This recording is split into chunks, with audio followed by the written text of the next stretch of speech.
Olá pessoal, tudo bem?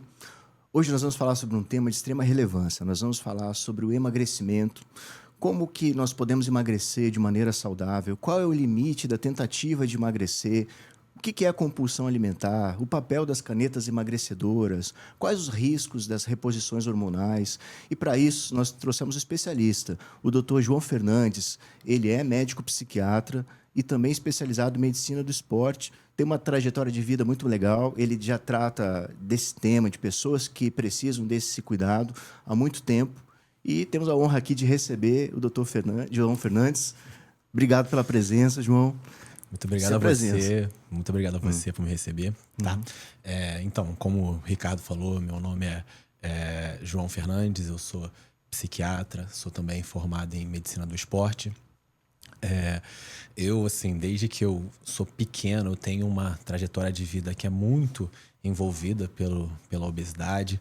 Meu pai era obeso, meu pai tinha 180 quilos. Quando eu tinha ali por volta dos 18 anos, meu pai vai fazer uma bariátrica e ele acaba falecendo por consequência dessa bariátrica. E eu sempre pensei nisso, assim, eu queria ajudar pessoas que eram obesas. Sempre foi um dos objetivos que eu tinha na minha vida. É engraçado que o caminho meu até a psiquiatria, que minha primeira formação é psiquiatria, né? Eu fiz residência de psiquiatria. E o meu caminho até a psiquiatria foi um pouquinho tortuoso, assim. Não é o caminho típico das pessoas. As pessoas querem tratar saúde mental, gostam dos transtornos mentais mais clássicos, depressão, ansiedade, de lidar com o paciente psiquiátrico. E eu fui o contrário. Na verdade, eu me apaixonei pelo paciente psiquiátrico durante a residência. É até engraçado, assim, que quando eu termino a faculdade, eu fiquei meio em dúvida do que eu fazia. Pensava em anestesia, pensava em ortopedia. E aí, eu acabei fazendo uma especialização de pediatria, né? Não sei se eu já conversei sobre isso com você, mas eu fiz pediatria. E aí, eu estava atendendo numa emergência pediátrica e comecei a ficar amigo de um plantonista.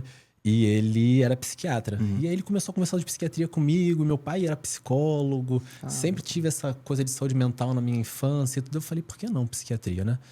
E aí que veio essa sacada, assim. Eu estudando também ali um pouco de nutrologia, algumas áreas. Eu falei, por que a gente não consegue abordar o emagrecimento, mas primariamente ali pela psiquiatria, pela questão de saúde mental.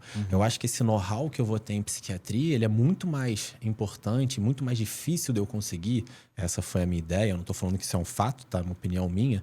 Muito mais difícil de conseguir do que se eu abordar pela endocrinologia, se eu abordar por outras áreas. Obviamente que a gente estuda também um pouco dessas áreas, eu fiz medicina do esporte, mas eu falei, o meu pensamento foi, eu vou primeiro abordar a saúde mental, entender como funciona uma mente, entender realmente quais que são as peculiaridades de uma pessoa que tem um vício, que tem uma dependência, que tem uma compulsão, entender direito a fundo o que é isso, para depois eu partir para realmente olhar de fato a obesidade. Então, fiz um caminho, assim, uma volta um pouquinho maior, mas que realmente foi o que eu quis fazer. E aí, agora eu trabalho bastante com isso. Eu sou um apaixonado por saúde, por psiquiatria geral também, então também trabalho com psiquiatria geral, mas eu tô meio que me dividindo um pouquinho aí. Eu trabalho um pouco por psiquiatria geral e também com obesidade. Estou fazendo um pouco dos dois campos agora. Então, no seu entendimento, assim, João, a obesidade, ela, de certa maneira, é um transtorno mental ou tem algum transtorno mental relacionado com a obesidade? Então, essa é uma excelente pergunta, né? E isso a gente tem dados até para falar. Assim, o último estudo que eu vi, ele falava que a obesidade era comórbida em 80% dos casos com algum outro transtorno mental, tá? Obviamente, principalmente ali, nem era principalmente compulsão, o transtorno de compulsão alimentar periódica, não. Era principalmente realmente depressão e ansiedade. Obviamente, também tem bastante transtorno de compulsão alimentar periódica nos pacientes obesos. Mas, na minha opinião, tem um fator psíquico na obesidade que é muito marcante, né? Assim, a gente entende que o paciente, ele tem aquela compulsão, mesmo que seja aquela obesidade hiperfágica, mais que o paciente não tenha realmente aquele episódio de uma compulsão alimentar, que ele tenha aquela libação por comer muito mais do que o normal, o paciente que tem uma obesidade hiperfásica, ele tem ali uma relação disfuncional com a comida. E isso tem muito a ver não só com ele em si, a formação da personalidade dele, as ferramentas que ele tem para lidar com os sentimentos e com as emoções dele, mas tem também a ver com o ambiente que ele está inserido, né?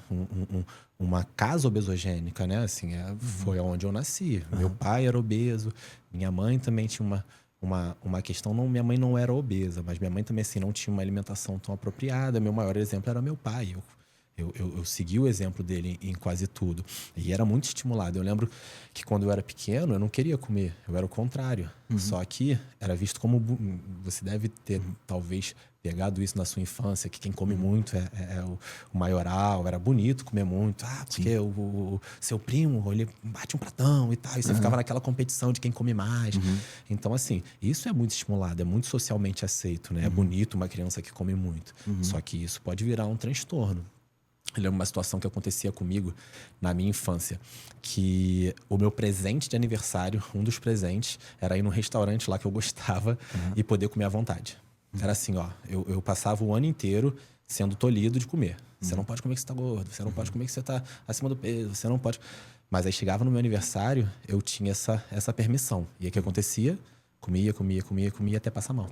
Era um reforço positivo, é um presente. Exatamente. E eu vejo, sim, porque quando você cresce nessa situação, você vai se olhando muito, né? Querendo entender. E eu acho que, assim, é um dos grandes bônus que a gente tem, assim. Porque, obviamente, é o que eu falo até com alguns pacientes dependentes químicos que eu tenho. Que, assim, tem coisas... que a gente vai saber melhor na prática, né? Assim, a gente pode entender toda a teoria, eu nem bebo, eu não faço nada. Então, assim, eu realmente entender na prática o sentimento daquilo ali, como que funciona, é difícil, né? É complexo. A gente consegue ajudar de diversas formas, obviamente, porque a gente tem muito contato com aquilo, muito convívio, estuda muito. Show de bola. Não estou falando que também você tem que ter a prática, não. Mas você ter vivido aquilo, vivenciado aquilo, é algo que realmente é relevante, entendeu? Tem sua relevância. E eu desde pequeno convivi com isso, entendeu? Foi uma trajetória de vida que até os 18 anos, que foi aí quando foi um corte, meu pai falece aos 18 anos na bariátrica, eu perdi mais ou menos ali uns 50 quilos, nunca mais... Obviamente, de vez em quando você tem aquelas questõezinhas com a balança, que sua cabeça ainda ainda tem essa questão, mas nunca mais fiquei obeso, graças a Deus, entendeu? Então, assim, quando você tem essa vivência da obesidade, você começa a se olhar muito para dentro, começar a entender o que faz você comer, quais são as situações que te levam a ter, por exemplo... vou até falar aqui. Assim, eu tenho também transtorno de compulsão alimentar periódica. Então, assim, o que me leva a ter uma compulsão, entendeu? Esse tipo de situação, você começa a olhar para dentro e começa a entender. E aí, com isso, você começa também a conversar. E é bom isso, assim, porque você consegue entender o paciente e ele te dá esse feedback. Assim, você fala, pô, mas não é assim, não. Não, doutor, é assim mesmo. E você começa a ter aquele entendimento bom ali da situação do paciente, consegue ajudar bastante em relação a essa situação da obesidade. Você entendendo ali os famosos, né, gatilhos, que a gente fala muito, né? Assim, não, os gatilhos, você tem que entender quais são os gatilhos que te levam. E você conseguindo ter uma vivência naquilo ali é bem interessante. Sim, gera uma empatia, né? E a empatia facilita o acesso à mente da pessoa. Sim, e você explicar com aquilo que ela vai entender. Exatamente. E falando nisso, assim, João, tem algumas perguntas disso que você falou que acho que abre um leque bem legal para a gente falar, né? Mas voltando um pouquinho, você falou que 80% das pessoas que têm obesidade, né? Elas têm algum outro transtorno, né? Sim. Aliás, tem algum transtorno mental, né? Eu acho que esse dado é de um estudo da USP. Desculpa, não, tudo bem, tranquilo. Mas assim, quais seriam a predominância? Desde os 80%, certamente o transtorno da compulsão alimentar, mas o que mais além da compulsão alimentar? Então, ansiedade e depressão são os mais comuns. A gente sabe, assim, que é uma discussão, né? Isso que é interessante da psiquiatria e da medicina, né? Porque, assim, é uma via meio que de mão dupla, né? Assim, vou tentar falar aqui um pouquinho, abrangir um pouco algumas situações, tá? Por quê? A gente sabe que os transtornos psiquiátricos estão muito associados também à disbiose, tá? O que é disbiose? Disbiose é uma microbiota. O que é microbiota? Sim. A gente, no nosso intestino, a gente tem uma comunidade, na verdade, assim, a gente tem diversas comunidades de micro-organismos no nosso corpo, tá? Uma delas é a comunidade de bactérias que vive no nosso intestino, tá? E disbiose é quando você tem um descontrole dessa microbiota, tá? Normalmente, como isso acontece? Você quando você ingere um tipo de alimentação, você seleciona um certo tipo de bactéria, entendeu? Esse tipo de bactéria vai crescer em resposta daquela alimentação, entendeu? Sim. Então, assim, quando você tem uma alimentação muito seletiva, muito restrita, você vai selecionando certos tipos de bactéria.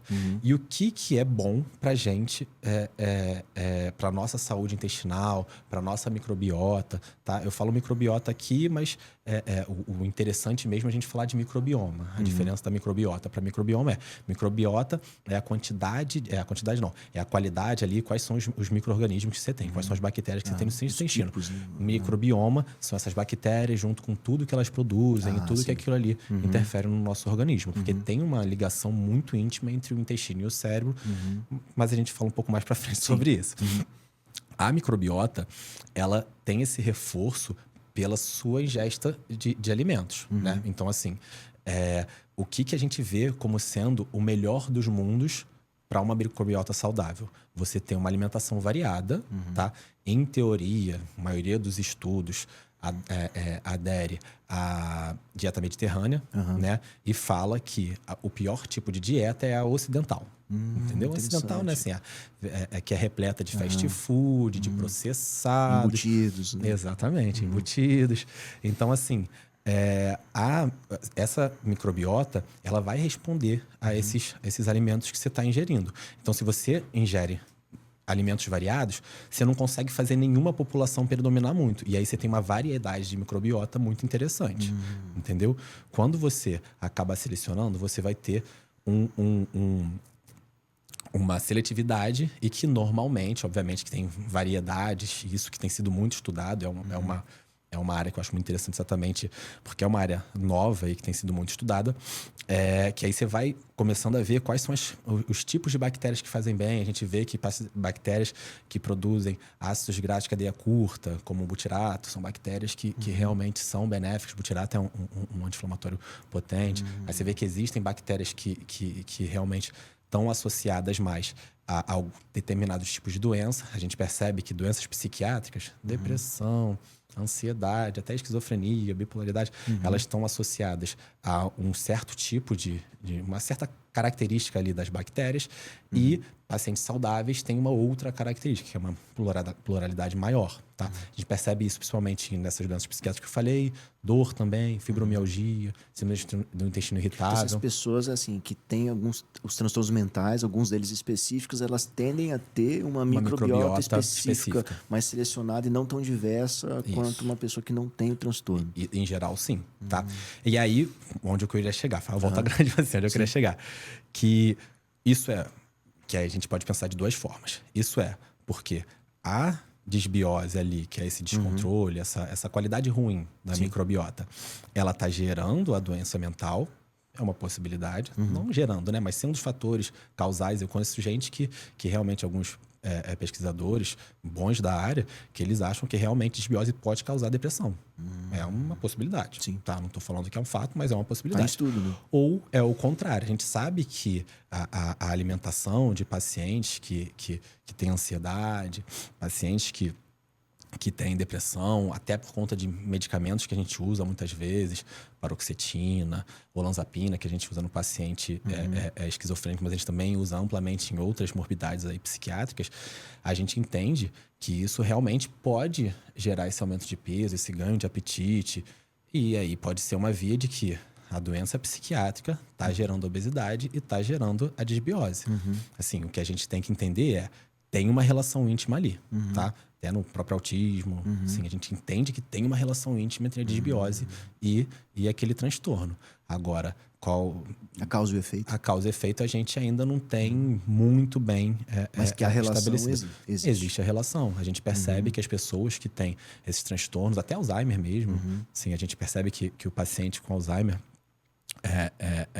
diversos estudos indicam isso, que eles também têm uma microbiota ali que é deficitária. O paciente com a idade normalmente vai também diminuindo essa quantidade de micro-organismos. Então, assim, você percebe que boa parte dos pacientes que têm transtorno mental, eles têm alguma questão ali em relação ao intestino também, alguma disfuncionalidade ali do microbioma deles, entendeu? E eu acho isso muito interessante. Sim, sem dúvida. Aí, assim, a gente pode entrar numa questão que é o que eu acho interessante, que é assim, então, se os pacientes que têm depressão, eles têm disbiose, então, como que a gente vai tratar isso? Que é uma pergunta que eu acho muito apropriada. Claro. Qual que vai ser a intervenção que a gente vai fazer para isso? E, na verdade, a maior intervenção e a mais eficiente é a clássica, que é você mudar o estilo de vida. Sim. Né? Você precisa realmente comer de tudo. Você precisa ter uma alimentação variada. Você precisa comer verduras. Você precisa de ingesta de fibra. Então, assim, é o básico que funciona, né? Essa aqui é a verdade. Porque as pessoas pensam muito em remédio, né? Quando você pensa isso... E eu não tô falando que não pode existir um remédio. Pode ser que exista, né? Mas quando você pensa em tratamento, você sempre vai pensar numa pílulazinha, né? Você nunca pensa que o exercício físico vai ser um tratamento, né? Que a dieta vai ser um tratamento, principalmente na nossa área, né? Claro. Principalmente na psiquiatria. Exposição à luz do sol. Pois é, também. Então, assim, só que, de fato, a gente vê a relevância disso, né? Só que também tem pessoas que aí passam por um ponto que também é complexo. Que aí começa a dar probiótico. Que, não, se aquela microbiota tá disfuncional, se tá favorecendo tal micro-organismo, eu vou colocar esse outro micro-organismo aqui no intestino dele para ver se ele prolifera. E aí tem vários erros aí, né? Primeira coisa, que é a mais importante de todas que eu acho. Não tem nenhum estudo comprovando eficácia. Não existe, então, eficácia que comprove o uso de probióticos. Por enquanto, não. Tá? Assim, a verdade é assim, eu não acho também que vai acabar saindo algum estudo aí que comprove essa eficácia de probiótico. Mas até hoje, não tem embasamento científico pra gente ficar adotando probiótico para toda a população. Tem algumas situações muito peculiares ali que você pode usar, mas assim... Na saúde mental, assim, eu não lembro de nenhuma situação que o probiótico vai ter realmente um uso efetivo, tá?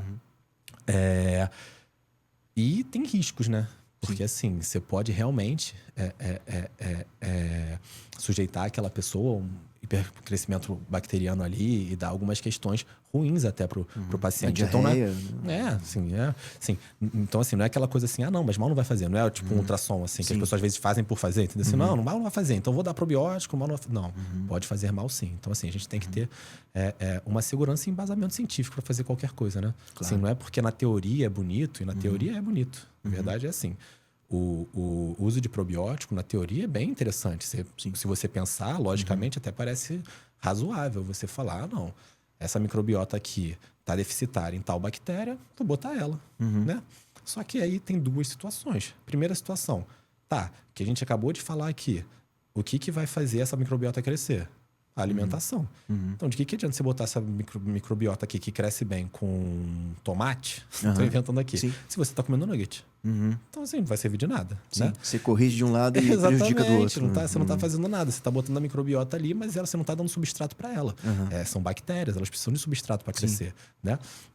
E tem a segunda situação, que é realmente aquilo. Não tem nenhum estudo ali que está embasando isso. Então, assim, essa área que eu gosto bastante também, que eu tô falando um pouquinho aqui, que é de doença intestino-cérebro, psiquiatria nutricional, é uma área que ainda tem muitas perguntas e poucas respostas, entendeu?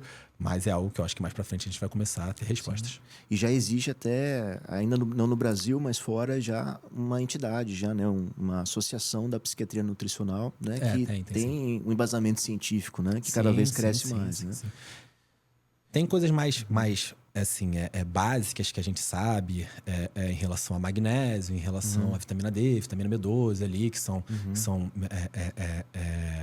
mais de conhecimento público, ômega 3, que tem aquela ação anti-inflamatória, tem o metilfolato, que tem algumas indicações ali, é um precursor de serotonina, tem algumas algumas situações ali que você pode pensar como mais razoáveis, assim, que você vê, que podem ter benefício. Mas, primeira coisa, a gente vai repor quando tiver em deficiência. Então não, realmente. Um paciente com a vitamina B12 no chão, ele pode ter sintomas depressivos, ele pode ter fadiga, ele pode. Não necessariamente, tá? Sim. Não é tudo que vai ter. Assim, pode ter. Então, realmente, você pode repor e melhorar isso. Um paciente com hipotireoidismo, ele pode fazer uma depressão like ali, igualzinho. E você vai repor e vai ficar bom. Realmente, essas situações a gente consegue entender. Mas o que eu vejo hoje em dia são muitas pessoas também pensando em... Não, então vamos dar para tudo. Igual o probiótico que a gente acabou de falar, né? Então, assim, os complexos vitamínicos, eles têm evidência científica? Vou ser bem sincero com você. O que eu vi até hoje, tá? Não vou falar que eu li todos os estudos sobre isso. Mas o que eu vi até hoje foi a associação com piora da depressão. Piora da depressão. Multivitamínico. No último estudo que eu dei uma lida, ele estava... Mas assim, obviamente que isso tem que ser muito estudado ainda, tá? Mas era um fator que gerava a piora. Não era um fator de melhora, não, tá? Eu tô... Ricardo, eu não sei se eu tô confundindo se era depressão ou obesidade que piorava. Eu tô achando que era obesidade. Mas assim, de qualquer maneira, você não tem hábito na sua prática clínica de Não, prescrever multivitamínico, por exemplo. Não prescrevo Não é uma coisa multivitamínico. recomendada pela Sociedade de Endocrinologia, por exemplo. Não. Tô na dúvida dessa pesquisa que eu li, se era depressão, como eu estudo as duas coisas, se era depressão ou obesidade. Mas era um fator de piora. E não é pra você fazer indiscriminadamente, né? Sim, é o que eu falei, assim, se tem uma deficiência... É porque, assim, é um discurso que é bonito, né? Porque, assim, como que a gente trabalha com medicina, né? O paciente tem uma deficiência, a gente vai lá e repõe, tá? Mas tem uma pergunta que eu acho que é uma pergunta legítima, tá? Mas e aí? Isso aqui é se você está doente e você quer chegar no nível normal, entre aspas. Mas será que a gente não pode dar uma melhorada nisso aqui? Será que não tem... Porque tem um nível... patológico e o nível saudável. Vamos lá. Vitamina D. Abaixo de 20, em teoria, é o que é patológico. E acima de 20 é normal. Mas será que você vai estar realmente bem? Que você vai estar desempenhando ao máximo com 21, por exemplo? Não sei. Tá? E aí tem gente que quer responder essa pergunta. Eu acho super legítimo. Será que tem um nível ótimo? É exatamente essa pergunta. Os níveis patológicos a gente entende, mas será que tem um nível ótimo daquela vitamina? Será que é 50? Será que é 40, 60, 90, 100? Não sei. O que a gente tem que fazer? Estudo. Eu acho que assim, a gente como cientista, a gente médico, a gente não deixa de ser cientista. Por mais que nossa área seja bastante subjetiva, tenha muitas peculiaridades. Mas é baseado na ciência, né? É medicina em evidências. Medicina baseada em evidências. Então, somos cientistas, né? Então, assim, a gente precisa da ciência para embasar as nossas condutas. Não, é aquilo que a gente acabou de conversar, probiótico. Tem muita lógica. Eu acho super lógico usar probiótico. Só que não tem evidência. Mas ainda não tem evidência. Não tem evidência nenhuma. Então, assim, como que eu vou usar algo que não tem evidência? Sim. Entendeu? Então, o uso dessas suplementações tem que ser realmente individualizado. Você tem que pegar o paciente, realmente fazer uma anamnese. Aí, nesse caso, né, você vai pedir exames, vai ver, vamos ver a sua vitamina D. Tá em tal número. Tá. Não, mas eu tenho embasamento aqui para botar ela em 40, em 50, 60. Aí tudo bem, tá? Mas assim, eu, por exemplo, na minha prática, a minha vitamina mesmo eu deixo um pouquinho mais alta. Eu gosto de estar ali por volta de 40. Mas assim, isso é super embasado realmente? Não. Não tem esse embasamento de que tenha um nível ótimo ali, entendeu? Sim. Mas isso eu acho que é uma pergunta legítima, eu acho que é algo que a gente pode estudar. E retomando um pouquinho, assim, a dificuldade de emagrecimento, ela é mais uma questão, então, mental, uma questão biológica ou uma questão comportamental? Qual a sua avaliação? Aí essa pergunta é bem difícil, né? Mas vamos lá.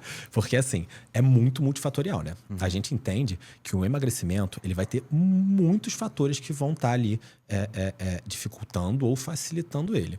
Vou citar alguns. Eu vou puxar um pouquinho de sardinha pro meu lado, óbvio. Mas, assim, tem algumas situações genéticas, a gente entende isso, tá? Tem algumas situações metabólicas, obviamente, a gente também entende isso, que vão dificultar o emagrecimento. Verdade, real. tá? Mas, na minha opinião, realmente o emagrecimento ele é muito mais uma questão de comportamento, muito mais uma questão mental do que uma questão realmente metabólica. Ele vai ter um componente mais forte desse lado, Sim. na minha opinião. Sim. Tanto que você vê pessoas obesas que quando mudam todo... Constrói, porque assim, quando você fala em compulsão, até em vício, dependência química, você tem que construir ali uma estrutura para aquilo. Né? Não sei nem se existe hoje, e não sei se você chegou a pegar isso, que aqui no Rio, não sei se era só no Rio, mas tinha um projeto que era chamado Vigilante do Peso. Já ouvi falar. Já ouviu falar? Meu pai participava muito disso, tá? Por isso que eu lembro disso. E o que o Vigilante do Peso fazia? Era simplesmente uma comunidade. Tinha uma dieta que eles te davam, tinham outras coisas que eles davam acesso, mas o que realmente fazia aquilo ali funcionar era a comunidade que você gerava em relação àquilo ali, entendeu? E é algo que quando vou falar de exercício com o paciente, eu gosto muito de falar isso, entendeu? Porque quando você tem essa comunidade, você gera muito mais adesão, entendeu? Você pega um paciente e aí você fala, não, você tem que começar exercício físico, tá? Você precisa começar exercício físico. Aí ele fala, não, tá bom, doutor, mas eu não gosto e tal. E você fala assim, não, vai pra academia, vai malhar. A chance dele aderir àquilo ali é muito pequena. Sim.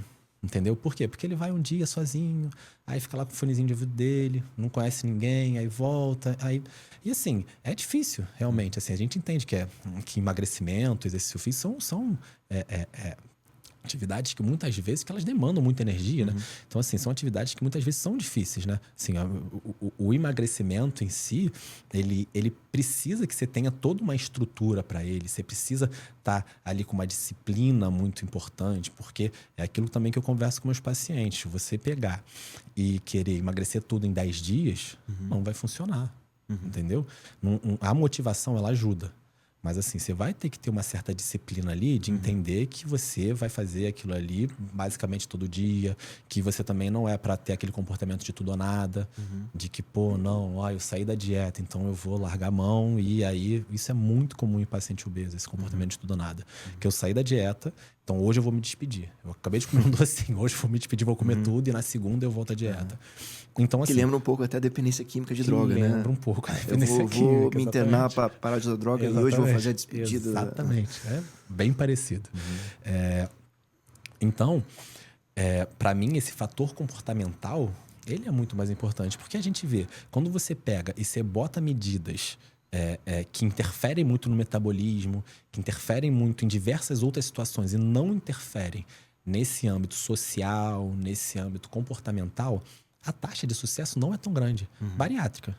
O que mais forte a gente vai ter atualmente do que a bariátrica? O Mounjaro é muito bom. Mas assim, a bariátrica, a taxa de reengorda é alta. Assim, de reganho beira em 50%. E assim, de voltar ao peso é menos. Mas assim, reganho, pelo menos ali alguma coisa 50 e poucos. Nossa, um número alto. Pois é. Mais de 50% até. Por Pode aí. chegar. Sim, e muitas vezes, né, João, existe também interface com a dependência de álcool, né? Sim, muita gente, depois de fazer comum. a bariátrica, acaba migrando para uma dependência química de álcool. Né? A compulsão substitutiva, né? Assim, você tem uma compulsão, ela é privada de você, porque a bariátrica realmente, ela... Tem paciente que eu já vi, assim, porque eu já fiz parte de alguns grupos de emagrecimento. Então, eu era o psiquiatra da bariátrica. Já trabalhei com isso. E aí, tem alguns pacientes que eu via que eles nem emagreciam. Ele burlava mesmo. Ou tomando leite condensado. Milkshake. Exatamente. Ele fazia uma forma de realmente, literalmente, burlar a bariátrica. Então, assim, é o que eu conversava, assim, nem todo paciente de bariátrica vai passar pelo psiquiatra. Mas eu acho isso bem equivocado, tá? Sendo bem sincero, porque eu acho que a nossa avaliação ali é fundamental. Você entender se ele está pronto para aquele processo. Até porque é exatamente isso. Ele pode ir para o alcoolismo, ele pode ir para o uso de outras drogas. Sim, é uma... Tem paciente que depois da bariátrica deprime, né? Então, assim, é algo que é bem importante e eu acho que é meio subestimado atualmente. Assim, eu não vejo... Eles chamam a gente em alguns momentos, tanto que eu fiz parte desse grupo de bariátrica. Mas eu pegava os pacientes que tinham ansiedade ou que tinham depressão, entendeu? Eu pegava os pacientes, não era... A doença que vinha para mim não era que, esse paciente ele é obeso e ele precisa fazer uma bariátrica. Faça uma avaliação nele. Não. Cara, ó, esse paciente é obeso e ele é depressivo. Então, vai avaliar a depressão, entendeu? Então, não era primariamente pela obesidade. Tanto que de um grupo gigantesco, eu vi poucos pacientes, entendeu? Assim, não poucos, eu vi bastante. Mas, assim, do N ali que fez bariátrica naquele grupo, eu vi menos da metade, com certeza. Entendeu? E eu acho que é importante, nesse âmbito, a gente pensar nessa avaliação. Exatamente por isso, né? Porque, voltando lá para o início da pergunta, que era o que para mim predomina é o fator comportamental. É o que eu estava falando. Vigilante do peso. Ah, não, mas ele tinha um efeito milagroso. Muita gente, não, mas quando você pega e consegue dar um ajuste em relação a toda a estrutura de vida ali do paciente e realmente você também trabalhando com outras intervenções. Aí, hoje em dia, a gente usa muito o Monjaro, né?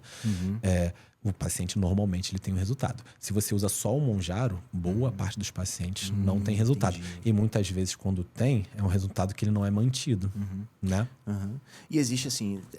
Muita gente, e é necessário, claro, recomendar mudança de estilo de vida e tudo mais, mas eu queria ver um pouquinho na sua prática como é que funciona isso. Porque uma coisa você fala assim, olha, acho que você tem que mudar seu estilo de vida, mas o difícil é como fazer, né? E aí eu lembro que existe na parte da TCC, da terapia cognitivo-comportamental, um conceito chamado de ativação comportamental, né? Então, assim, você não precisa da motivação para você mudar alguma coisa, você tem que fazer como se fosse um trabalho. Então, hoje eu vou dar uma volta na quadra. Aí depois eu vou dar mais uma volta na quadra. Quando eu vou 2 voltas na quadra. Aí agora eu vou começar a ir para academia. E você manter uma rotina, depois de um tempo, aquilo vai sendo introjetado e você vai incorporando aquela mudança de hábito, né? Ou às vezes sobrepor um hábito a outro para você conseguir construir mais um hábito. Tem um livro muito interessante que chama O Poder do Hábito, né? O Hábitos Atômicos também. Esse livro, na verdade, é muito bacana também, que ajuda nisso. Porque às vezes a gente tem a expectativa de querer estar motivado para fazer alguma coisa.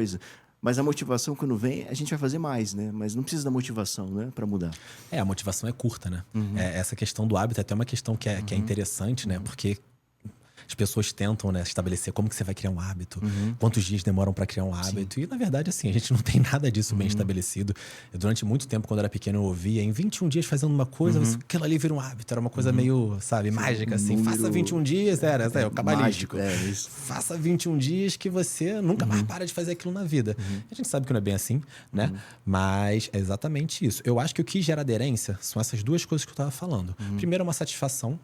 Tá? Sim, aquilo é gostoso pra mim. Tá? Aquilo ali é algo que eu realmente sinto prazer fazendo. Eu sempre, assim, como que eu faço na minha prática clínica? Tá? O que eu faço com o paciente? Eu sento com ele e eu sempre tento entender como que é a estrutura do dia dele. Tá? Boa. Ah, não, tá bom.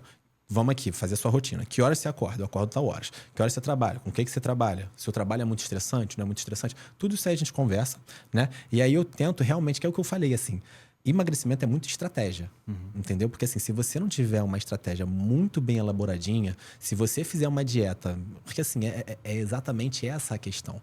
Às vezes as pessoas acham que você precisa fazer tudo muito perfeito, tá? Ah, não, porque eu preciso comer todo dia não sei quantas calorias certinhas e eu preciso comer tais frutas e eu preciso... Só que aquilo não se encaixa na rotina dela, entendeu? Falar de mim. A minha rotina, eu gosto de acordar perto do horário que a gente já sair pro trabalho, entendeu? Então, assim, no meu café da manhã, eu, assim, gostaria de comer ovo com um pãozinho ali integral. Não boto isso na minha dieta, porque eu sei que fazer o ovo é algo que eu não vou ter consistência em fazer. Então, eu boto um café da manhã mais fácil, tá? Eu tomo um whey ali com uma banana e vou trabalhar. Ser realista. Né? Exatamente, é isso. Você precisa de uma estratégia, mas uma estratégia ela tem que ser plausível, ela tem que ser execuível. Você não pode fazer uma coisa que seja perfeita, mas que seja uma utopia. Antes o feito que o perfeito. Exatamente, né? Exatamente. O perfeito é o maior inimigo do feito, essa que é a verdade. Isso, você acaba não fazendo nada exatamente porque você precisa de uma coisa muito, muito bem elaborada. E quando você conversa com o paciente, eu sempre gosto de ver o que ele gosta. Primeiro ponto. Ah, não, o que eu gosto. E eu gosto muito de deixar isso muito solto para o paciente, assim. Porque Tá, a gente entende, tá? Aí vamos falar aqui agora um pouquinho de musculatura. A gente entende que músculo, eu gosto de falar uma frase que é o seguinte: músculo é ouro. A gente entende que músculo é muito importante, tá? Assim, a gente cada vez mais, a gente falou aqui um pouquinho de intestino, mas cada vez mais a gente percebe que o organismo ele tá todo interligado. Sim. Então, assim, antigamente a gente achava que o músculo servia para mexer, né? Então, assim, o bíceps serve para aproximar ali o braço do seu ombro. Não. O músculo não serve só para isso. Tá bom, essa é uma das funções primárias dele. Assim como o intestino, a função primária é absorver e digerir, né? Só que a gente acabou de conversar aqui que o intestino ele tem diversas funções também endócrinas, tem diversas outras funções, imunológica, que tem a ver com depressão, tem a ver com diversas situações. Tá, músculo também. Musculatura produz as miocinas. Miocinas são como hormônios, entendeu? Alguns deles, tem a irisina, por exemplo, vai diretamente no cérebro, aumentar a BDNF e estimular a neuroplasticidade. Aí sai um estudo gigante, aí um estudo grandão, que associava... E aí eu acho engraçado o que acontece. Como que foi feito o estudo? Ele pegou o tamanho do quadríceps e associou a chance de você ter Alzheimer. Olha. Tá? E aí foi uma associação direta. Quanto maior o seu quadríceps, menor a chance de você ter Alzheimer. Tá? Não tô falando que isso é um fato, mas de assim, músculo, no esse caso. de músculo. Ah, não, Baixo, sim, óbvio. Sim. É que o quadríceps é o músculo, entendeu? Sim. Não é Sim, a sim. perna. Entendi. Mas assim, Tá. quanto mais músculo você tiver na perna, mais menor a chance de você ter Alzheimer. Era exatamente assim, inversamente proporcional. Maior, menor. Então assim, todo mundo ficou, então musculatura protege. Teve evidência? Isso, estatística? Teve. Foi legal isso tudo. Boa. Só que eu vi muita gente na internet, isso tudo ficou famoso. Eu vi muita gente falando, então, você tem que malhar a perna, a importância de malhar a perna. Só que assim, as pessoas não conseguem extrapolar. Tá, é o método daquele estudo, né? A gente entende assim, que o que é importante no estudo? Método e resultado. Sim, porque também tem isso, né? Dá uma pinceladinha aqui. As pessoas vão ler estudo e só querem ler conclusão. Só que às vezes ainda acontecem umas coisas, a gente sabe como é. Às vezes acontece uma coisa estranha que o método é o resultado tem nada a ver com o que podia ser dar ali, e o cara conclui uma coisa que ele quis concluir ali, que você não consegue concluir nem querendo muito daquele estudo ali. Mas assim, método e resultado. Qual foi o método dele? Usou o quadríceps como referência. Tinha que usar uma referência do quadríceps. Podia ser o bíceps. Podia ser o bíceps. E aí as pessoas não conseguem extrapolar que, na verdade, assim, não é que o quadríceps que tem que ser malhado. É que a musculatura em si. Pode ser até que o quadríceps realmente seja o maior produtor. É o maior músculo. Só que, assim, a gente entende que a musculatura em si, ela protege para o Alzheimer. Exatamente por isso. Produz miocina, uma delas é a irisina, vai no cérebro, aumenta a BDNF, estimula a neuroplasticidade, né? Já que eu acho que talvez você pergunte, eu vou me adiantar, o que é neuroplasticidade? Assim, Neuroplasticidade, é mais importante esclarecer. sim. Neuroplasticidade é a capacidade que o cérebro tem de se renovar, de se readaptar. Então, assim, a gente percebe que isso é fundamental para manter a saúde do cerebral na terceira idade. E a gente percebe que o músculo em contração, o músculo em atividade, ele é muito importante para isso, entendeu?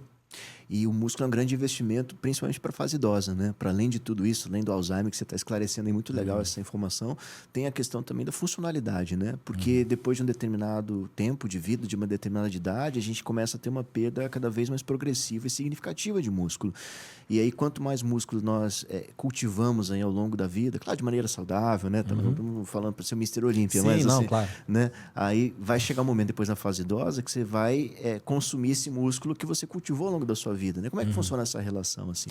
Não, então, é exatamente um dos grandes fatores, que é o primário, mas é o que eu acho que é mais intuitivo, né? Pô, eu tenho uma paciente agora, exatamente isso. Uma paciente idosinha que está começando a ter dificuldade de levantar, ter dificuldade perdendo autonomia, né? Tem dificuldade de fazer ali as atividades diárias dela, entendeu? A rotina básica de vida. E isso é um sofrimento muito grande, né? Porque ela tá lúcida, Sim. né? Então, assim, ela tá num sofrimento grande exatamente por isso, porque ela não construiu ao longo da vida dela uma musculatura suficiente para aguentar esse período. Ah, então agora não tem mais jeito. Não, obviamente, ela está em uma fisioterapia, a gente está começando aí a estimular ela a ter ganho de musculatura e, se Deus quiser, ela vai voltar a ter a funcionalidade que ela tinha antes.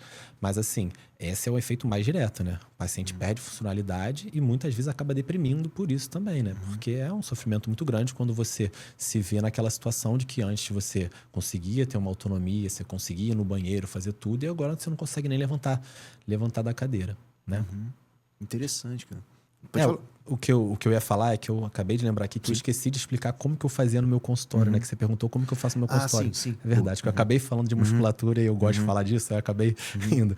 Mas assim, como que eu faço no meu consultório? Eu pego o paciente, eu estruturo a rotina de vida dele e eu sempre pergunto assim, o que você gosta de fazer? Ah, não, doutor, eu gosto de dançar.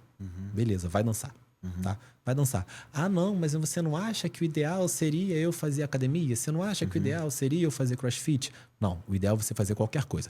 A gente percebe que a maior mudança em relação à qualidade de vida, em relação à longevidade, é quando ele sai de alguma coisa, de nada, de sedentário, para qualquer coisa que ele vai fazer.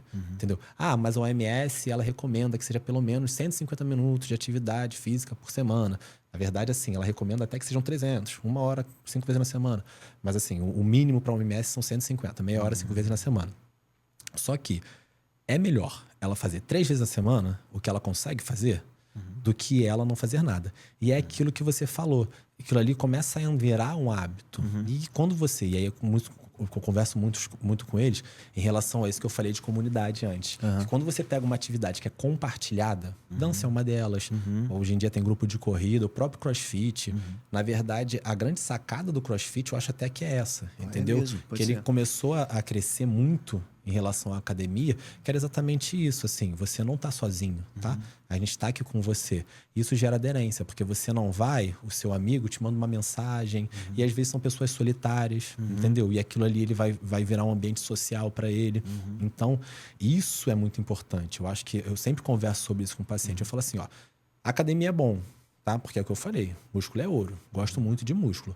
Mas assim, eu prefiro que você faça algo que você goste e que você consiga manter uma dança por 20 anos do que você faça academia 1 mês e pare. Sim. Entendeu? Então, assim, para você realmente conseguir ter consistência, é muito importante que seja alguma coisa ali que seja aprazível para você. Ah, não, mas eu odeio tudo. Tem paciente que fala assim, não gosto de nada, não tem nada que eu gosto. Não gosto de mexer, eu gosto de ficar em casa vendo filme. Tá, então vai ser igual remédio. Então, vamos aos pouquinhos... introduzindo ali, e aí tem essa situação também de às vezes quando o paciente sai muito motivado da consulta, ele às vezes dá uma exagerada, eu também converso, assim, bota ele um pouquinho pé no chão, ó, não é pra você sair daqui querer correr uma maratona. Sim, vai aos pouquinhos, você é sedentário, vamos aos poucos, pra também, senão aí ele vai, malha pra caramba, isso eu já vi algumas pessoas que fazem isso, aí chega, começa a malha pra caramba, fica muito dolorido, aí para, não aguento. Não, vai aos pouquinos, entendeu? O que a gente quer é aderência, é consistência. Não vai ser um mês que vai fazer... Exatamente, não vai ser um mês que vai fazer diferença, entendeu? O que vai fazer diferença é o trajeto da sua vida todo. Então, essa palavra que eu gosto muito de falar, que é exatamente da consistência, assim. Motivação é bom, é ótimo, mas assim, o que vai realmente fazer e gerar impacto na vida da pessoa é a consistência. No exercício físico também na obesidade, que é também que eu converso com os pacientes. Não adianta nada você emagrecer, ficar 1 ano magro e voltar a engordar, passar a sua vida inteira acima do peso. Então, você tem que ter, assim, acho que nesse âmbito, assim, de saúde, de obesidade e emagrecimento, o que a gente tem que pensar muito exercício físico, realmente inconsistência. E fazendo até uma analogia, assim, talvez o emagrecimento, ele seja, assim, de certa maneira, uma maratona e não um tiro de 100 metros. Se você quiser correr uma maratona com a velocidade de um tiro de 100 metros, você não vai chegar nem na metade da maratona, né? Então, você tem que encarar o processo de emagrecimento como uma grande maratona, que você tem que manter a consistência, não precisa acelerar, mas mantenha a consistência em detrimento da velocidade, né? Perfeito. É exatamente isso. Você tem que ter... E é por isso que o planejamento é importante. Entendeu? Porque se você faz sem planejar... Sim, eu sempre falo com meus pacientes, até mesmo dependente químico. Dependente químico faz tudo que eu não quero. Eu falo, tô rezando para você dar certo. Assim, Só que o que eu vejo na minha prática é que não vai dar certo. Sim. Tá? Mas assim, eu rezo, eu quero estar errado. Claro. Ah, não, mas é porque eu vou fazer isso, aquilo e vou parar. Beleza. Ou que eu vou fazer isso, aquilo, vou ficar magro a vida inteira. Tomara que dê certo. Rezo muito para dar certo, torço muito, tô com você aqui. Mas não vou te falar que isso vai dar certo, porque assim, os indícios são de que não vão dar, não vai dar certo, entendeu? Então, o que a gente tem que ter é exatamente aquilo que eu tava falando, a estratégia. Porque aí você vai realmente... O maratonista tem uma estratégia, o corredor de 100 metros tem outra estratégia. Claro. Então você tem que ter estratégia. Se você quer realmente correr E eu não tô falando que emagrecer rápido é ruim também, não. Assim, não tô falando. Tem situações. Eu acho que assim, eu acho que a gente tem que, principalmente na medicina, tem que. Eu sei que essa palavra é meio. Essa palavra não. É meio. Esse conceito é meio difícil, que é o bom senso. Sim. Mas assim, eu acho que a gente tem que ser adaptável, a gente tem que ter um certo bom senso. Ah, não, doutor, porque eu tenho um casamento, que eu vou casar daqui a um mês. Tá, a gente tenta fazer uma coisa aqui mais acelerada, não tem problema. A gente tenta se adaptar também à necessidade do paciente ali, entendeu? Mas assim, eu sempre explico. Tudo que a gente fizer aqui, até na psiquiatria geral mesmo, assim, ansiedade. Ah, não, eu vou entrar com remédio. Mas esse remédio aqui é uma ponte. Né? Eu não quero que esse remédio seja uma bengala. Porque a gente acaba ouvindo muito isso. Ah, não, doutor, eu morro de medo de ficar viciado na fluoxetina. Eu explico pro paciente, ó, fluoxetina não vicia, né? Não gera dependência. Mas assim, o que acontece é, você continua naquele ambiente extremamente estressor, você continua tendo uma rotina de vida, você continua tendo tudo que tá ainda tacando lenha naquela fogueira, não adianta eu ficar tentando apagar esse fogo. Claro. Né? Então, assim, já aconteceu uma vez uma paciente, e é verdade isso, uma paciente chegou pra mim e falou assim, não, doutor, porque eu tô muito ansioso com insônia e tudo. Eu falei, tá bom, beleza. E aí, quando você começa a fazer o questionário, né? Você faz aquele questionário bem amplo. Ela me falou que ela usava cocaína todo dia, quase. E ela queria não estar ansiosa, não ter insônia, não ter nada. Então, assim, tem pessoas que querem um milagre também, né? Sim. Eu não quero tomar remédio, eu não quero não sei fazer isso, eu não quero fazer aquilo, mas eu quero não ter ansiedade. Eu tenho visto muito isso no meu consultório hoje em dia com cannabis. Paciente que usa cannabis e não quer ter nenhuma consequência disso, né? Eu falo, ó, né, isso eu não posso te prometer. Sim. Vou estar aqui com você, vou te ajudar, mas eu não posso te prometer. Então, assim, o que eu acho que a gente tem que pensar em realmente ter uma estratégia adequada e pensar que aquelas intervenções são uma ponte, né? Você tem esse estilo de vida aqui, você tem esse tipo de situação aqui que te levou até esse ponto, né? Uma pessoa ficou obesa, teve alguma situação ali, diversas situações, né? Com certeza, que geraram aquilo, né? E aí, a gente vai tentar trabalhar com ela para ela virar, entre aspas, né? Que isso é bem forte, né? Assim, mas virar ter um novo paradigma de vida ali, entendeu? Eu queria falar virar uma outra pessoa, mas assim, não é isso, né? Mas assim, transformar de uma transformar um pouquinho o estilo de vida dela sim, ali. Melhor, ressignificar algumas coisas e realmente transformar um pouquinho o estilo de vida dela para conseguir realmente se manter o estilo de vida de uma pessoa mais saudável, que realmente vai conseguir se manter ali. Por isso que a gente sempre fala muito em reeducação alimentar. Acho que isso é muito legal que você está falando, João, porque a gente percebe a importância do especialista na condução desses casos. Porque, por exemplo, não é a mesma fórmula para todo mundo. Ah, eu vou tomar Mondiara e está tudo certo. Assim, isso é uma parte do tratamento, né? Então, junto que eu vejo no seu trabalho é que você vai personalizar o tratamento. Então, você falou criar essa estratégia, entender o contexto da pessoa, utiliza o medicamento, mas junto você cria uma estratégia que é específica, personalizada para aquele indivíduo, que vai funcionar naquele contexto. Então, acho que esse que é o grande segredo. É o medicamento, a técnica do conhecimento da farmacologia, que aí é necessário, obviamente, mas junto a isso, a estratégia psicológica das definições de como que você vai fazer isso, né? Exatamente. Você tem que entender realmente a vida do paciente, né? Até o âmbito familiar dela. Sim, todas as situações são extremamente importantes e extremamente pertinentes. Quando a gente vai pensar, é aquilo que eu falei, a gente está pensando numa transição para um estilo de vida muito diferente. Então, assim, não, mas meu marido, isso já aconteceu. Meu marido não quer que eu emagreça. Meu marido falou que se emagrecer ele termina comigo, porque ele gosta de mim assim. É mesmo. E aí a pessoa já tá com algum realmente assim, ela passou a vida inteira ali daquela forma, com um peso muito elevado, a gente sabe tudo que traz de consequência, assim, a obesidade. Então, assim, ela já começou a ter realmente impactos diretos daquela situação ali, um problema cardíaco, uma esteatose hepática. E o marido não quer que ele emagreça. Entendeu? E aí, como que você vai lidar com isso? Sim. É uma situação que é complexa, muito, né? Que eu chamei o marido no consultório, eu conversei, não é uma questão estética. Não é que a gente está falando que ela precisa emagrecer porque ela vai ficar mais bonita. Não é isso que a gente está dizendo, né? Até porque o marido acha o contrário. Sim, né? justamente. É uma das opiniões que mais importa. É a dele. Obviamente que a dela importa muito mais. Assim, a dele também importa. Só que não é uma questão de estética aqui, é uma questão de saúde. Sim. isso aqui vai encurtar muito a vida dela.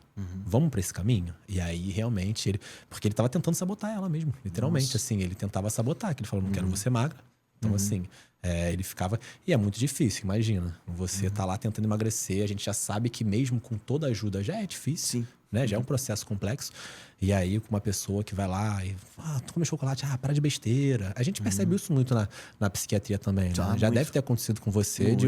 não, isso aí você vai na igreja e melhora. Isso aí é besteira, coisa da sua cabeça. Você não precisa tomar remédio, não. Para o remédio. Ou alguém tá tentando se recuperar da dependência química, aí vai uma pessoa, compra um engradado de cerveja e deixa na geladeira.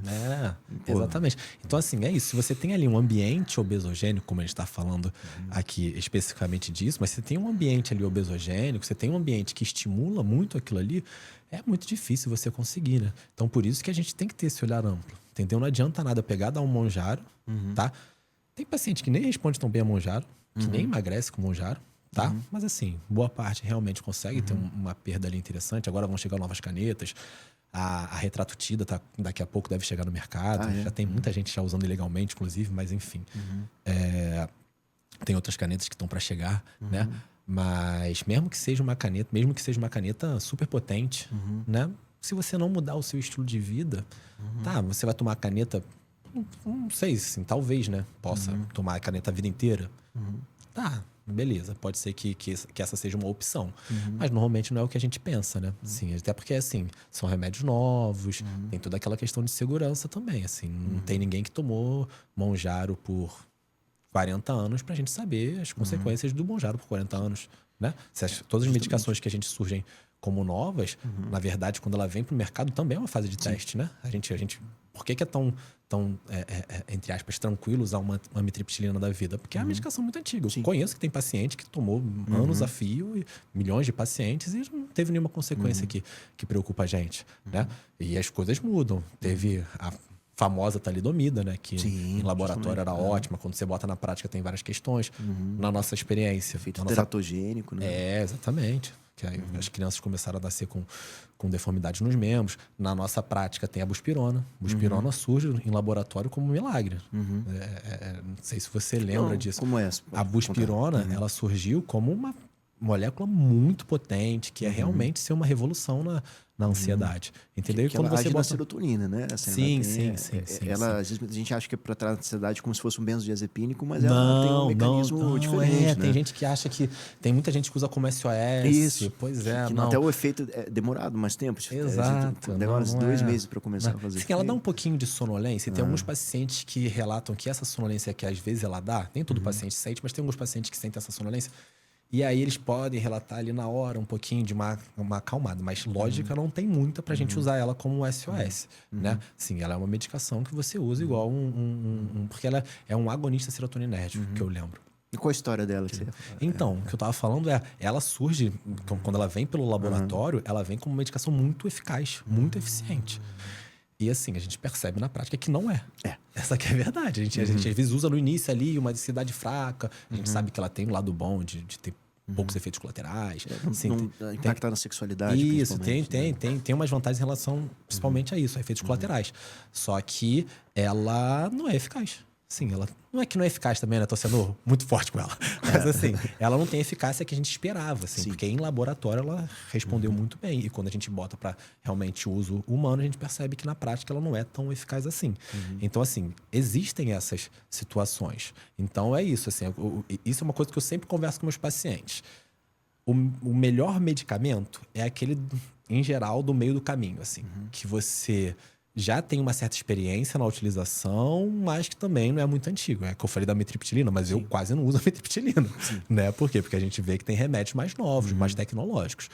Mas, assim, o remédio também que acabou de surgir, ele é um remédio que sempre tem um risco maior, porque a gente não sabe o longo prazo dele como que é. A gente, muitas vezes, igual estava surgindo aí do Monjaro em relação à pancreatite, né? Sim. E até pegando esse gancho assim, João, assim, quais os principais mitos do uso do Monjaro?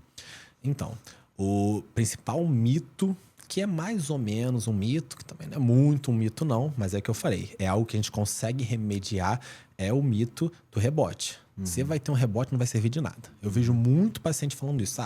Monjaro, obviamente, é uma molécula cara, né? É um remédio que... Hoje eu não sei, mas assim, deve estar aí por volta de uns 1.500 ao mês para você fazer um tratamento ali com uma dose não tão alta, né? Monjaro ele vai de 2,5 a 15, tá? Quando surgiu de 2,5 para um mês era uns R$ 1.800. Então é um remédio, Claro. já barateou um pouco, mas é um remédio caro. Sim, hoje em dia eu acho que deve estar uns 1.800 ou de 5, tá? Aqui tem o de 5. Nem tinha no Brasil de 15. Agora já chegou. Boa parte dos pacientes você não precisa chegar nessa dosagem, tá? Mas assim, o mito que eu vejo maior é isso. É assim, não, você não precisa usar Monjaro, você não pode usar Monjaro, você não vai usar Monjaro porque vai ter o rebote. É fato, pode acontecer. Mas é aquilo que eu te falei. Se você usar ele como bengala, é igual a qualquer medicação nossa. Se você usar como bengala, vai acabar dando... Vai ter volta dos sintomas quando você suspender. Então, assim, realmente, você vai conseguir ter uma perda de peso e depois você vai reengordar. Outro mito que eu vejo também é: vou só usar Monjaro que vai dar certo. É outro mito muito forte. Não precisa fazer mais nada. Só toma Monjaro que vai dar certo. E é exatamente o que vai levar a esse reganho. Entendeu? Por quê? Porque assim, a minha alimentação, vamos supor aqui. A minha alimentação é nugget e batata frita. Tá? E aí eu comecei a tomar Monjaro. Ele realmente inibiu muito minha fome. Teve algumas readaptações ali. E ele me fez comer, em vez de comer 1 quilo de batata frita e 1 quilo de nugget, como um nugget e uma batata frita. Eu vou emagrecer? Vou. Porque assim, é outra situação que a gente também fala muito. Emagrecimento é déficit calórico. Ponto final. Não, mas e o jejum intermitente? E a dieta não sei, a dieta Duncan? E a cetogênica? E existem diversas formas de você fazer isso. Mas o que te faz emagrecer é déficit calórico. Gastar mais calorias do que você consome. Ponto final, não tem mistério. Então, se você tiver em déficit calórico, você vai emagrecer. Não, mas eu como chocolate. A minha dieta é só chocolate. Se você tiver só com dieta de chocolate em déficit calórico, você vai perder peso. Essa é a verdade, entendeu? Só que você vai sustentar isso? Pois é. Se você só está comendo chocolate, você não usou aquele período ali para você conseguir readaptar a sua dieta, começar a introduzir alimentos mais saudáveis, porque tem gente que realmente assim tem essa alimentação mais restrita. Quando você vai começando a introduzir aos pouquinhos ali alimentos, você consegue fazer essa transição muitas vezes. Pode durar um pouco, mas você consegue fazer a transição. Só que tem pessoas que não, que acham que vão tomar boa parte porque começou a ter um comércio muito grande de Monjaro, até mesmo do mercado negro, né? Eu vejo muito paciente tomando Monjaro do Paraguai, umas coisas assim que eu fico sempre um pouco preocupado, né? O que eu falei até da retratutida, é uma nova molécula que tá chegando e que ela é exatamente isso, assim. É como se fosse uma evolução do Monjaro, né? Que o Monjaro ele é GLP-1 e GIP, né? A retratutida, ela mexe com glucagon também. Então, é uma molécula mais forte, que tem mais efeito no emagrecimento e tem até um efeito bom em relação à manutenção de massa magra. Em teoria. Porque o Monjaro, ele acaba consumindo também músculo, né? Não é só... Sim, na verdade, é como se fosse uma evolução mesmo, assim. O Ozempic é uma molécula que eu não gosto tanto, exatamente, porque assim, não que eu não gosto tanto, é forte falar isso assim. É uma excelente molécula, foi uma das primeiras que surgiram, na verdade, assim, não das primeiras, ela já foi uma das mais usadas até hoje, assim. Porque a primeira que surgiu, não sei se é a primeira, mas creio que seja, foi a liraglutida, lá atrás, que era o Saxenda. Não sei se você lembra, que era aplicação diária. Sim. Aí, que era o Victoza também. Aí depois veio o Ozempic, que é a semaglutida, tá? A semaglutida já começou a ser uma posologia melhor, se aplica semanalmente. Mas essas do primeiro, a liraglutida e o Ozempic, primeira coisa, dão muito efeito colateral. Então, assim... É aquilo que eu sempre converso com os pacientes e a gente, na psiquiatria, a gente acaba vendo muito isso, assim. Você vai tomar o que você tolera tomar. Sim. Não adianta eu achar que o melhor tratamento do bipolar é o lítio se o paciente não toma o lítio. Então, assim, para que eu vou fazer lítio para ele se ele não vai tomar, né? Claro. Então, assim, são moléculas que dão muito efeito colateral. O Monjaro, que é a tirzepatida, ele não tem tanto efeito colateral. Essa é a melhor coisa que ele fez, entendeu? Assim, ele começou uma era, entre aspas, de moléculas que ajudam a emagrecer e o efeito... Não é que não tenha, mas os efeitos colaterais são mais brandos. E aí, realmente, começou a ter uma aderência maior.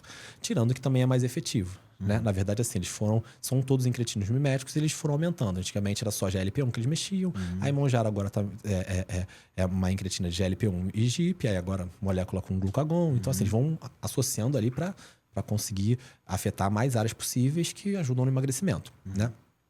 O Mounjaro, ele tem uma perda de massa muscular, sim. O que você falou é verdade. O Ozempic bem mais, tá? Mas assim, ele tem uma perda, mas eu não acho que seja substancial, não. Eu acho que assim, se você consegue botar o paciente com um estilo de vida ali legal... Se fizer também... Exatamente, fazendo exercício. Correto, exatamente. Se alimentam, porque assim, é outra coisa que acontece no Mounjaro também, né? Alguns pacientes, eles ficam com uma resposta tão grande de saciedade que eles acabam comendo muito pouco, que também não é tão legal. Sim. Então, assim, é por isso que eu falo que é organização, que é estratégia. É assim, você vai ter que comer. Não é para você não comer, entendeu? Você vai ter que comer, mas você vai comer certo, você vai comer de uma forma apropriada. A gente normalmente fala ali numa refeição livre, entendeu? A gente tenta fazer algo que seja ali apropriado para o paciente, que ele consiga manter aquilo. Até porque é exatamente o que a gente estava conversando. Se eu fizer algo muito radical aqui, ele não vai conseguir sustentar. Então, assim, ele precisa de consistência, aquela palavra que a gente tinha falado. Então, ele sustenta se for algo que é pertinente para ele. Tá, realmente vai ter que ter déficit calórico. Então, assim, para eu me manter num nível basal ali de peso, de estrutura física, eu preciso de tantas calorias. Tá, realmente você vai ter que ingerir ali em um período, porque você está querendo perder um pouco menos. Tem toda uma conta também que a gente faz, tudo isso. Até porque quanto mais peso você perde, menos você gasta. Então, menos você vai ter que comer, você vai ter que ir adaptando isso ao longo do tempo também. Quando você pega o paciente obeso mesmo, que às vezes a não ser que seja uma obesidade muito sarcopênica, né? Um paciente com muito pouco músculo e muita obesidade, a maioria dos obesos não são tão sarcopênicos assim, porque eles movimentam muita massa. Então, você consegue fazer uma dieta ali para o paciente e ele vai perdendo sem deixar de comer tanto, entendeu? É só você ir avaliando. Aí a gente conversa algumas coisas com o paciente e vai explicando coisas que não são tão intuitivas também. Tem alguns segredos aí da nutrição que tem muito paciente que não entende, assim, porque é muito intuitivo, por exemplo, que azeite faz bem. Não estou falando que faz mal, faz bem. Sim, Sim, é muito intuitivo que, uma salada é super bem menos calórica do que, por exemplo, um prato de arroz, feijão. De fato, isso é verdade, tá? Mas, às vezes, se você pegar uma salada e botar muito azeite, porque o azeite, ele, apesar de ser super saudável, ele é muito calórico. Sim. Então, aquilo pode ficar mais calórico, e eu não tô falando que é melhor, pior, mas mais calórico, estamos pensando em caloria, do que o prato de arroz, feijão e carne. Entendeu? Então, tem muito paciente, tinha uma paciente minha que era exatamente isso. Ela, mas doutora, eu só como salada, só como legume, tudo. Aí eu falei, e molho? Na primeira consulta é isso. Ela chegando, exatamente. Ela falou, adoro molho. Eu boto molho demais. Aí eu falei, exatamente isso. Não é intuitivo isso para boa parte da população. O abacate é saudável? Mas é super calórico. Sim. Então assim, a gente discute também com o paciente, às vezes, esses conceitos. Obviamente que eu não sou nutricionista, então eu não dou uma aula pro paciente, assim, e monto cardápio. Esse tipo de coisa, normalmente, eu não faço. Eu só tenho uma conversa com o paciente por ter feito um tempo de nutrologia, que eu explico para ele esses conceitos mais fundamentais, assim, que é o conceito de densidade calórica. O que é densidade calórica? É o quanto de caloria tem num certo peso daquele alimento. Um chocolate é muito denso caloricamente. Poucos gramas de chocolate tem muita caloria. Poucos gramas de azeite tem muita caloria. Poucos gramas de que é famoso, que é a pasta de amendoim. Poucos gramas de pasta de amendoim tem muita caloria. Então não posso comer. Não é isso. Você tem que ter estratégia. É aquilo que eu falei. Brócolis. Ninguém vai engordar por causa de brócolis. Porque muito brócolis tem pouca caloria. Entendeu? Sim. Então, tem alimentos morango. 2 quilos de morango tem pouquíssima caloria. Então, assim, tem alimentos que realmente você consegue comer muito volume. Tá? Então, a gente consegue fazer um ajuste para o paciente em que ele não vai passar fome, tá? Mas ele vai conseguir ter um déficit calórico. Entendeu? Então, isso é muito interessante. Até explicar isso para o paciente. Que, às vezes, isso... você já deve ter ouvido isso. Doutor, mas eu não como nada. E eu tô ganhando peso. Se você não come nada, você tá comendo errado. Com certeza é isso, assim. E às vezes nem é culpa dele, não. É isso que eu falei. Ela se achava super fit, pegando a saladinha dela e botando bastante molho e tudo. E até é, só que assim, realmente ela tá ganhando peso. Por quê? Porque o molho que ela bota é muito calórico, entendeu? E eu não falei assim, não, você nunca mais pode fazer isso. Falei, vamos maneirar nesse molho? Vamos tentar buscar umas alternativas e tudo. Aí a gente pensa em molhos até, às vezes, que sejam... Vai ter um molho, mas às vezes menos calórico, um molho com iogurte, entendeu? Molho não pode só de azeite e ervas. Vai ser um molho mais calórico com um iogurte, um pouquinho de mostarda, entendeu? Então, assim, você vai fazendo, vai fazendo essas trocas e você vê que o paciente tem uma resposta boa, entendeu? Também não pode fugir muito da realidade da pessoa, da realidade né? dele. Do hábito assim, que ela já tem, da mente dela, né? Da questão cultural também. Cultural, assim, a psiquiatria tem muito a ver com isso também.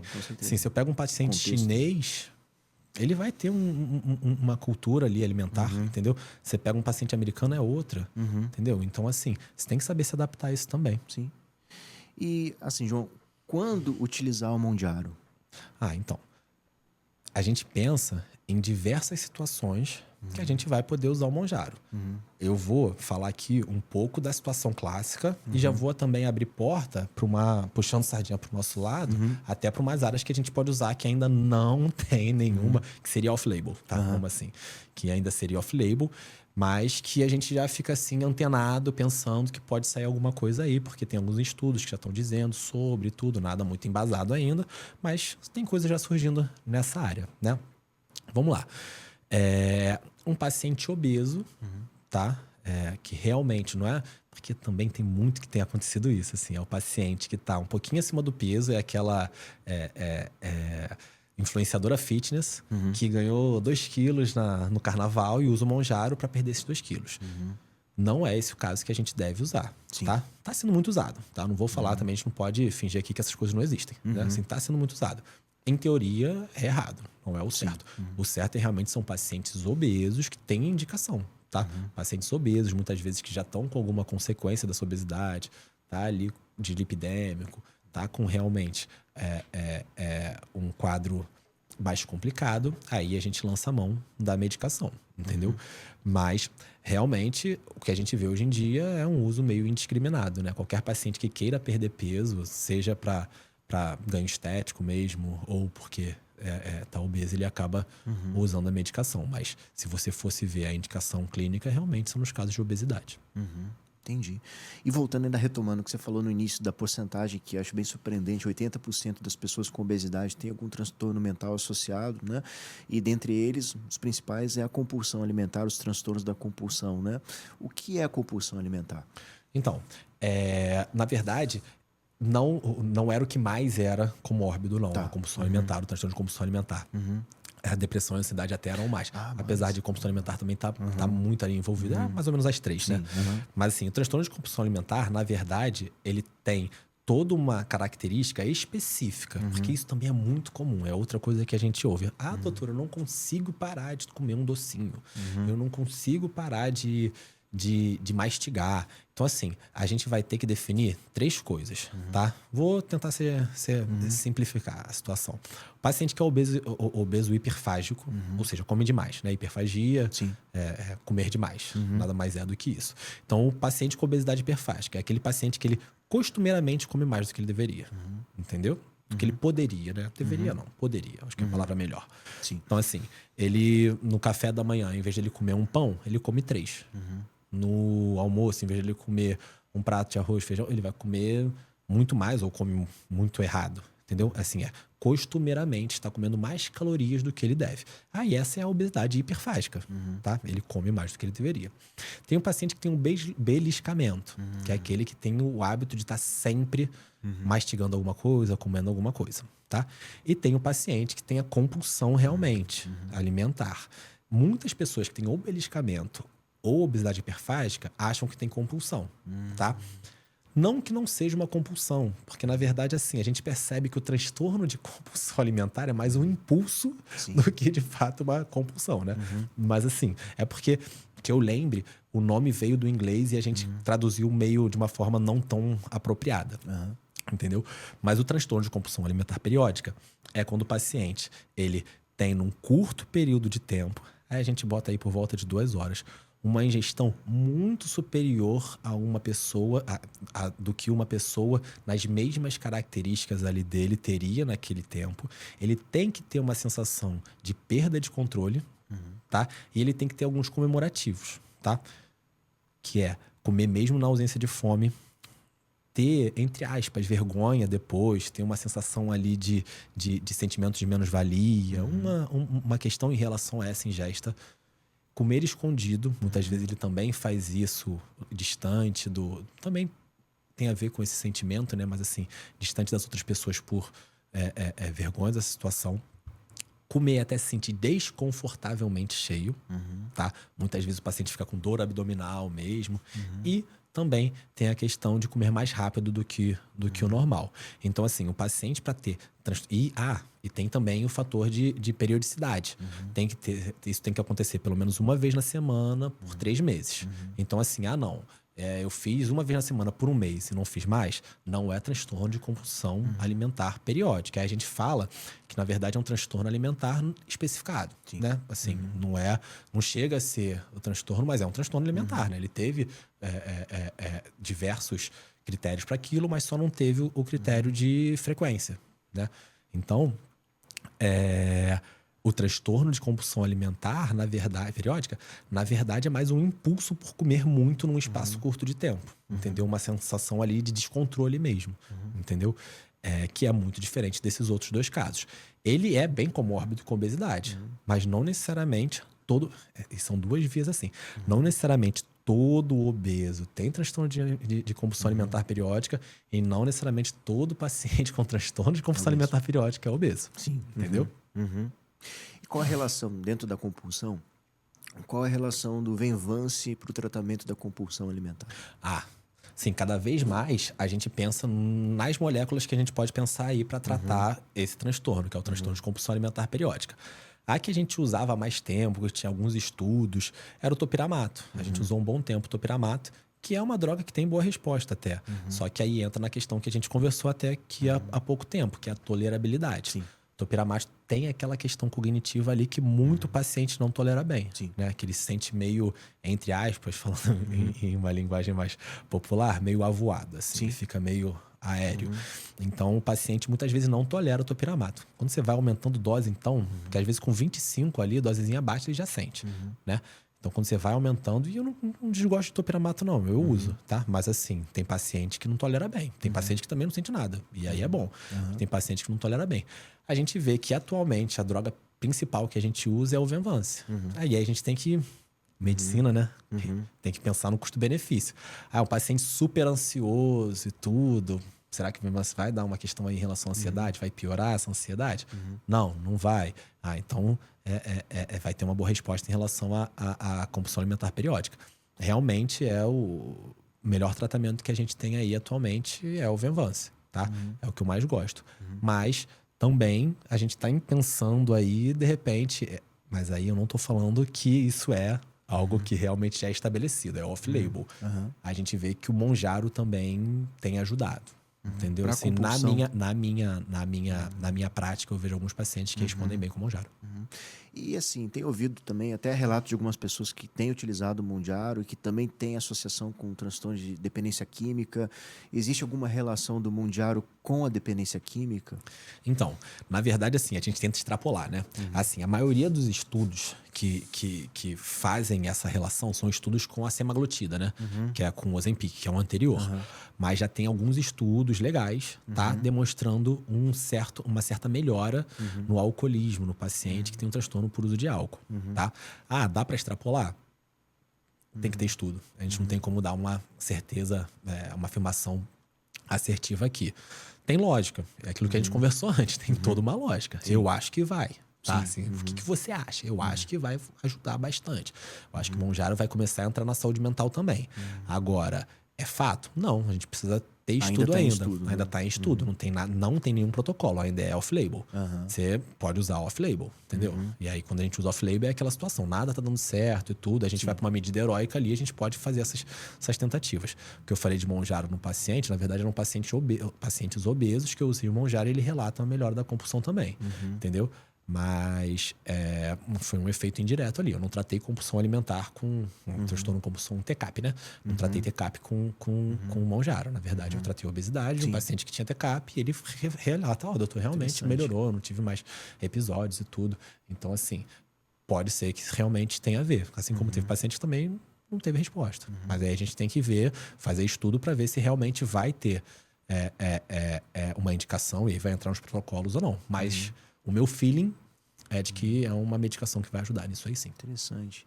E, João, retomando um ponto, né, que a gente falou há pouco, né, da questão do músculo, que o músculo é ouro, a importância dele. A gente falou também dos tratamentos de diversas maneiras, né? Mas qual é a relação, assim, até que ponto você acha válido o uso de esteroides para reposição hormonal em pessoas jovens? E jovens eu digo de 30 a 40 anos. Vamos lá. Aí a gente entra numa área bem controversa, né? Que tá, inclusive, em alta, isso aí. Mas vamos lá. O que acontece? A gente percebe que hormônio gera um ganho estético importante, né? Testosterona, porque existem vários hormônios, né? Mas vamos falar basicamente aqui de testosterona. Testosterona, quando usado tanto no homem quanto na mulher, em geral, vai gerar um benefício estético importante para essa pessoa, porque ela tem um ganho de massa muscular. A nossa sociedade preza muito por essa questão de massa muscular, numa questão estética, né? E a gente vê que boa parte das pessoas tem usado com esse fim. É indicado para isso? Não. Não é, tá? A gente vê muita gente usando, e muita gente usando de forma irresponsável, falando que não, testosterona não faz mal. A gente sabe as consequências que a testosterona tem, até mesmo para a saúde mental, né? Tem algumas drogas que agem muito fortemente na saúde mental, né? Tem aumento de irritabilidade, tem diversos sintomas que podem ocorrer em uso de anabolizante, né? Vamos lá.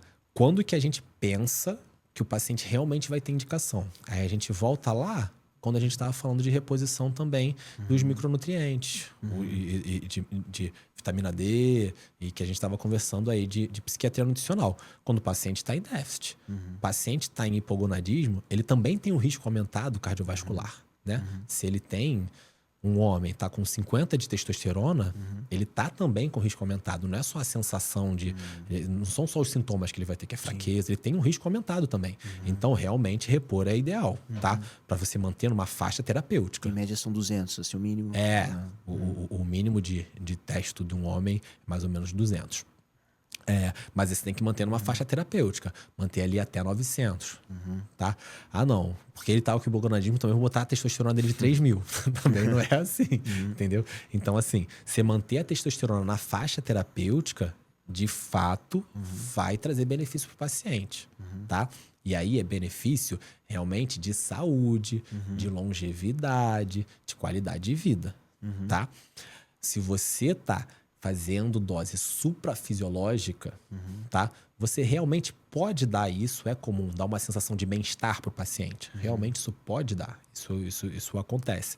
O paciente em uso de testosterona, ele tem uma sensação de bem-estar, de potência, até porque, ainda mais no homem, né? Tem uma relação com potência sexual, então, assim, ele se sente bem ali com aquela dose. Só que a gente sabe que principalmente o coração sente, né? O músculo cardíaco, ele responde à testosterona, né? E aí, assim, é que as pessoas associam muito a miocardiopatia hipertrófica, né? Falam, não, você vai ter o coração grande, tudo. Mas a primeira coisa que ele começa a fazer é alterar a contratilidade. Por isso que um dos exames que a gente gosta de lançar mão é o eco com strain. O que o strain faz? Ele vê a contratilidade cardíaca mesmo. Ele não vê só a estrutura do coração, ele vê como que ele está contraindo. Se ele está contraindo de forma realmente apropriada. E aí vai ser o primeiro indício de que alguma coisa está começando a ocorrer errada ali com o paciente que está usando testosterona. Então, assim, tem suas indicações, igual tudo na medicina, né? Assim, tem suas indicações, mas também não é para todo mundo. E a gente vê que hoje em dia isso tem sido muito mal abordado na maioria das... Isso, anti-envelhecimento, né? Sobre esse discurso, né? Muitas vezes. Exatamente. Sim, na verdade, assim, que a gente tinha falado há pouco tempo atrás, exatamente daquela... O discurso é igualzinho àquilo que eu tinha falado, que é da dose ótima, entendeu? Que assim, tá bom, eu entendo que menos de 200, menos de 300 é uma patologia, tá? Mas será que tem uma dose ótima? Será que o ótimo não é ficar com um teste de 1.500? Será que o ótimo não é ficar com um teste de 2.000? Entendeu? O discurso é esse, entendeu? Que assim, eu sei que isso aqui é suprafisiológico, tá? O normal... Fisiologicamente é isso. Mas será que não é bom você ficar com mais do que isso? Entendeu? Esse é o discurso. Só que, na verdade, o que a gente percebe é que está impondo a pessoa a riscos. Sim. Entendeu? A riscos, principalmente, obviamente, que tem outros riscos. Tem o fígado, tem o rim. Mas, assim, o órgão ali que é mais afetado é realmente o coração. E é isso que eu falei. Assim, começa pela alteração ali da contratilidade cardíaca. Ele é meio que cardiotóxico um pouco. Então, se precisasse resumir, assim, quais os principais mitos do uso da testosterona em jovens? Então, o principal mito é que não faz mal, né? Assim, isso você ouve toda hora, né? Não, pode tomar, que não faz mal nenhum, que isso é coisa... É fisiológico. Isso é fisiológico, é coisa da mídia. Porque tem uma teoria que eu vejo muitos, inclusive, influenciadores que gostam de falar sobre isso, que, não, é uma das poucas drogas que você mesmo tomando doses cavalares, você não vai morrer. De fato, é difícil você, a não ser que você faça ali uma dose muito grande, faça uma hepatite fulminante, vai da noite pro dia você infartar porque você tomou uma dose cavalar. Você vê em alguns podcasts as pessoas falando de coisas assim. Teve uma situação comigo, foi engraçada. Eu fui para Curitiba, tava treinando com um amigo meu e ele é personal, ele treina com um fisiculturista. E aí eu tava conversando com o fisiculturista e tal, ele, não, porque eu tô tomando tal coisa, eu tô tomando aquilo, e ele falou assim, não, mas eu tô tomando pouco. Tá? Ele tava tomando 8 injeções por dia. Que isso? E ele falou que era pouco. Nossa. Entendeu? É assim. Uma vigorexia, né? Uma tração de imagem já. E foi assim, e foi engraçado assim, quando ele falou, deu uma risada assim, como se ele estivesse sendo irônico, entendeu? Que era pouco. Entendeu? Tá. E ele ficou me olhando sério, assim, tipo, não, realmente é pouco pra ele. Entendeu? Eu falei assim, cara, quem que você conhece que toma muito? Era essa que era a vontade, que era vontade de perguntar assim. Dele. Se você toma pouco, quem toma muito, né? Mas assim, o maior mito é esse, de que não faz mal. Tá? Um outro mito que é também muito divulgado é que vai ter uma dose segura. Tá? Assim, não, realmente pode fazer mal, mas toma essa dose aqui que é segura. Não tem. Realmente, assim, doses baixas, pequenas doses, elas já podem gerar alteração cardíaca.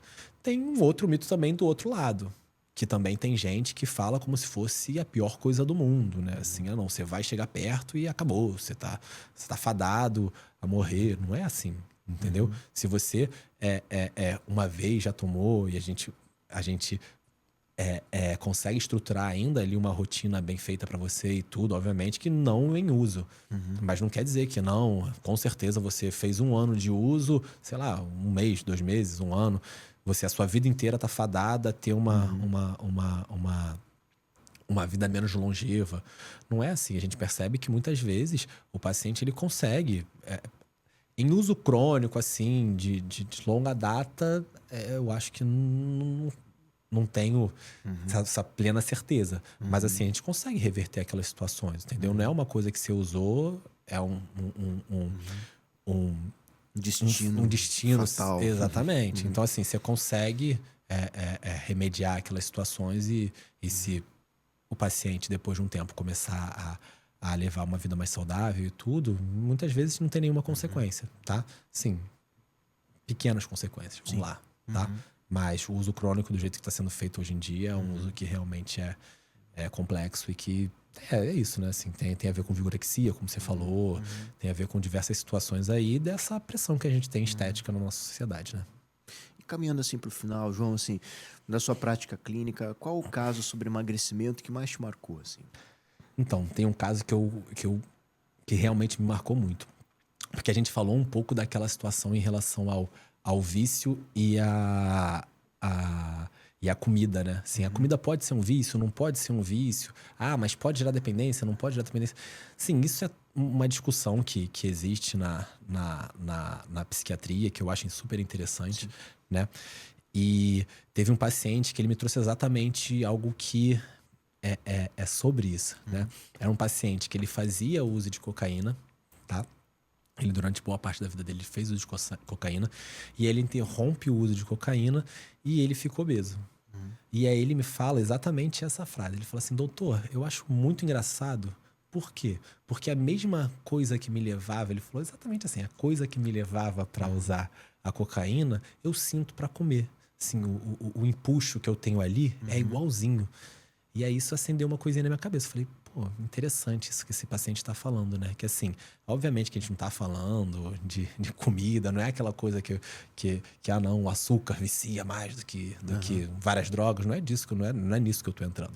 Só tô falando que é interessante você ver o quão forte é esse desejo, né? Que o mesmo desejo, a mesma força que ele fala que estava puxando ele antes, puxa agora, só desviou para uma outra situação, que antes era a cocaína e agora é a comida. Obviamente que ele falou para mim, não é a mesma coisa, realmente não é você usar a cocaína ou você comer, não tem menor paralelo. Mas a questão toda é aquele desejo, aquilo ali, ele falava que era muito parecido. E é um paciente que agora já é um paciente que a gente usou Mounjaro, ele tem outras comorbidades aí psiquiátricas, ansiedade, tudo. Mas a gente fez um tratamento, ele já perdeu mais de 40 quilos. Um paciente que tá muito bem, tá indo muito bem. Ele ainda tá em tratamento, mas assim, acho que ele tinha 180 quilos, ele tá agora com 130 e alguma coisa, 134. A última vez que eu vi, acho que era 134, perdeu aí 46 quilos. Nossa. Muito bom, né? Interessante. Assim, pra gente finalizar, tem alguma questão que você queira trazer? Alguma mensagem final?